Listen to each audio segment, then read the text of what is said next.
하니라. 아멘. 할렐루야. 오늘 새벽에 오신 여러분들을 주님의 이름으로 환영하고 축복합니다.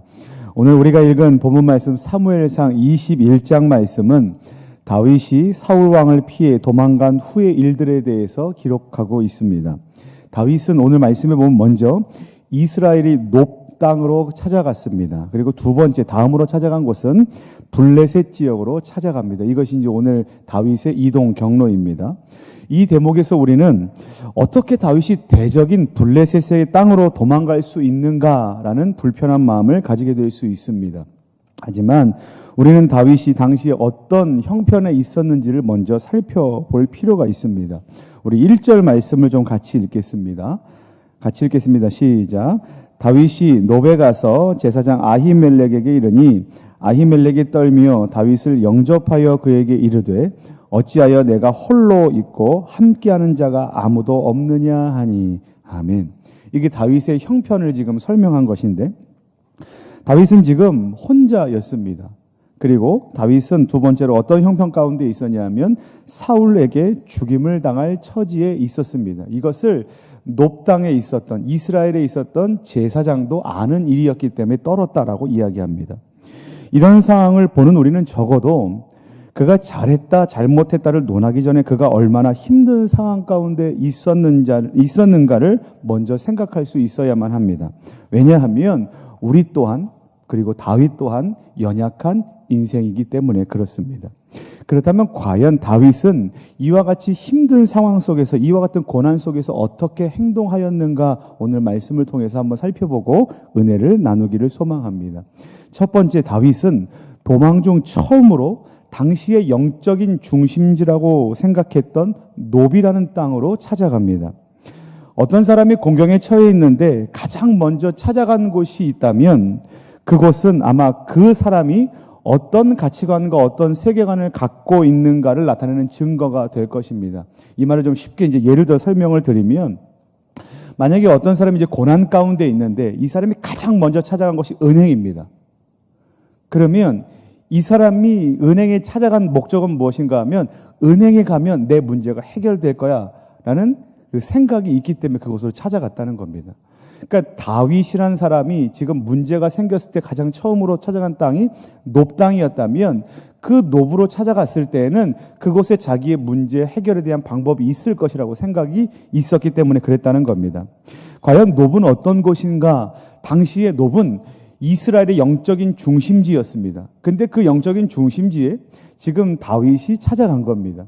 그러니까 이와 같은 상황을 우리는 어떻게 생각할 수 있냐면 다윗은 자기 자신이 갖고 있는 이 고난의 문제를 가지고 가장 먼저 누구를 찾아간 것인가? 바로 하나님 앞에 나아간 것이라는 것을 우리는 알 수 있습니다. 하나님을 찾아간 노베에서 다윗은 일용할 양식을 구했습니다. 3절 말씀에 보면 제사장에게 이렇게 이야기합니다. 이제 당신의 수중에 무엇이 있나이까? 떡 5덩이나 무엇이나 있는 대로 내 손에 주소서 하니 6절 말씀에 제사장이 그 거룩한 떡을 주었으니 거기는 진설병 곧 여호와 앞에서 물려낸 떡밖에 없었음이라. 이 떡은 더운 떡을 드리는 날에 물려낸 것이더라. 이렇게 기록되어 있습니다. 다윗은 지금 제사장 아히멜렉에게 떡 일용할 양식을 구했습니다. 이 일용할 양식은 있으면 좋고 없으면 그만인 것이 아니라 없으면 정말로 곤란한 것이 바로 일용할 양식입니다. 그런데 다윗이 일용할 양식, 자기의 생존을 위한 그와 같은 것을 구했을 때 제사장은 하나님께 드리고 난 후에 밖으로 이제 내오던 진설병을 다윗에게 주어 그의 배고픔의 문제를 해결해 주었습니다. 근데 이와 같은 대목에서 우리는 한 가지 궁금한 점을 가질 수 있는데 어떻게 하나님께 드렸던 진설병을 제사장이 아닌 다른 사람, 그러니까 다윗이 와서 그것을 먹을 수 있는가에 대한 궁금증을 갖게 됩니다. 신약의 예수님께서 안식일에 대해서 이제 사람들과 이야기하시면서 오늘 이 사건에 대해서 언급하시는 대목이 마태복음 말씀에 나옵니다. 마태복음 12장 3절, 4절 말씀에 보면 이렇게 기록되어 있습니다. 예수께서 이르시되 다윗이 자기와 그와 함께 한 자들이 시장할 때 한 일을 잊지 못하였느냐? 그가 하나님의 전에 들어가서 제사장 외에는 자기나 그 함께 한 자들이 먹어서는 안 되는 진설병을 먹지 아니하였느냐? 여기까지는 이제 예수님께서 어떤 입장을 취하셨는지는 아직 설명이 되지 않습니다. 이제 그 다음에 설명이 되는데 6절 말씀에 내가 너희에게 이르노니 성전보다 더 큰 이가 여기 있느니라. 나는 자비를 원하고 제사를 원하지 아니하노라 하신 뜻을 너희가 알았더라면 무죄한 자를 정죄하지 아니하였으리라. 인자는 안식일의 주인이니라 하시니라. 이 대목을 갖고 이제 우리는 생각할 수 있는 겁니다. 지금 안식일을 지켰는가 안식일을 범했는가에 대해 사람들이 논쟁할 때 예수님께서 말씀하시기를 나는 자비를 원하고 제사를 원하지 않는다. 인자가 이 안식일의 주인이다. 그러므로 이와 같은 이 곤란한 환경 가운데서 있었던 모든 것들 때문에 이 사람을 안식일을 지켰는가 지키지 않았는가 갖고 곤란하게 하지 말아라라는 거죠. 그러니까 지금 이 말씀에 빗대어 지금 사무엘상 21장 말씀을 이제 이야기하면서 언급하시는 것은 지금 하나님께서 우리에게 주신 율법이 중요한가? 당연히 중요하지만 그렇기 때문에 제사법도 지켜야 하고 안식일을 준수하는 법도 지켜야 하고 십계명을 지키는 것이 중요하지만 예수님께서 말씀하시길 율법의 완성자로 이 땅에 오신 예수님께서는 우리가 그 율법 앞에 얼마나 완전한가, 안식일을 얼마나 잘 지켰는가로 우리를 바라보시지 않고 오히려 예수님께서는 우리가 얼마나 어려움 가운데 있었는가, 우리가 얼마나 연약한 존재인가, 그리고 우리가 얼마나 주의 긍휼이 필요한 존재인가로 우리를 바라보시고 생각하셨다는 사실을 우리는 알 수 있습니다. 그래서 지금 진설병을 다윗이 먹었는데 어떻게 그것을 먹을 수 있는가, 어떻게 그와 같은 일을 할 수 있는가에 대한 잣대로 이것을 보지 않으시고 주께서는 그와 같은 배고픔, 그 갖고 있는 지금 곤란을 불쌍히 여기시는 하나님의 사랑을 우리는 보게 된 겁니다. 이것을 무엇이라고 말하냐면 전혀 기대할 수 없는 가운데 얻은 호의, 바로 하나님의 은혜라고 말하는 겁니다. 다윗은 지금 하나님 앞에 자기의 문제를 가지고 나갔습니다. 그 첫 번째 문제가 뭐였냐면 배고픔입니다.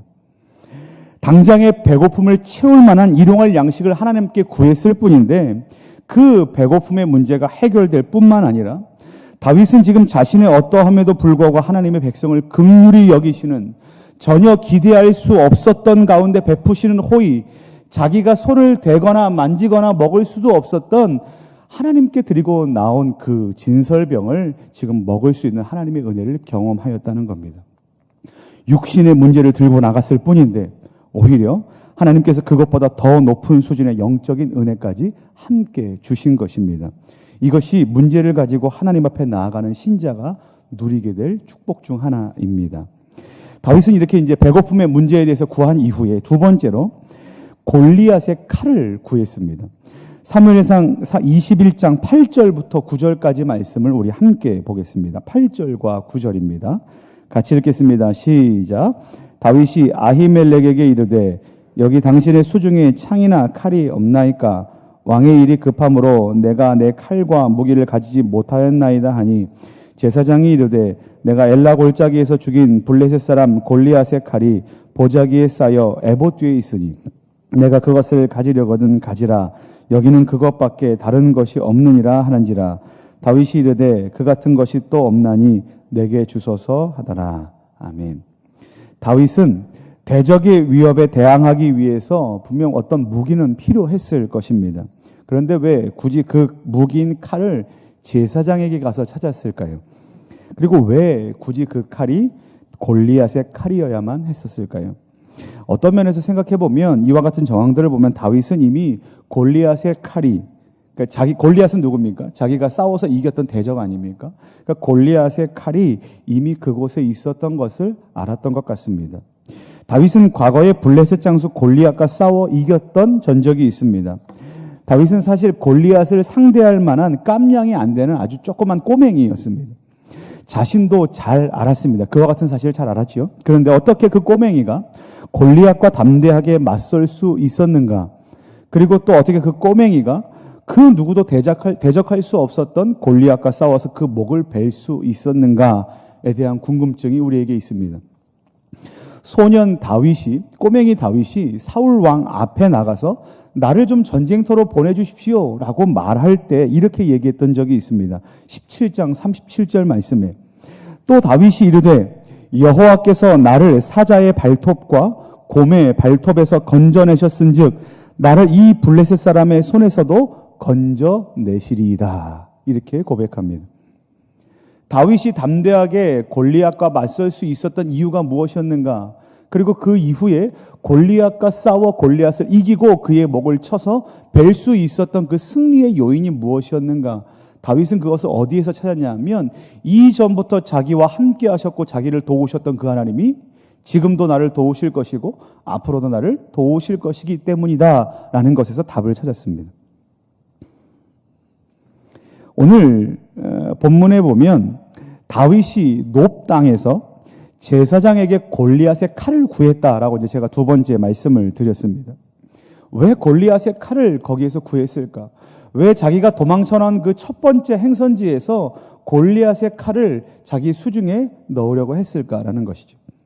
다윗은 골리앗의 칼을 보면서 이렇게 생각하기를 원했습니다. 꼬맹이였던 자신을 도우셔서 골리앗을 이기게 하셨던 하나님을 기억하였고, 그리고 그 하나님께서 여전히 살아계셔서 지금 그리고 앞으로의 자기의 모든 인생과 함께 하셔서 자기를 도우시고 보호하실 것을 소망하였기 때문에 골리앗의 칼을 그에게 구했다라는 것이죠. 여기까지가 이제 높 땅에서 있었던 첫 번째 행선지에서 있었던 일입니다. 그런데 다윗이 지금 일용할 양식과 골리앗의 칼로 당장의 상황을 끝내지 못했습니다. 왜냐하면 사울 왕은 다윗을 향하여 계속 죽이려는 그와 같은 마음들을 품고 있었기 때문입니다. 그래서 사무엘상 21장 10절 말씀에 보면 그날에 다윗이 사울을 두려워하여 일어나 도망하여 이렇게 되어 있습니다. 다윗은 여전히 사울 왕의 그 위협을 두려워했습니다. 그리고 두 번째 행선지로 도망가게 되는데 가드 왕 아기스에게로 도망을 하게 됩니다.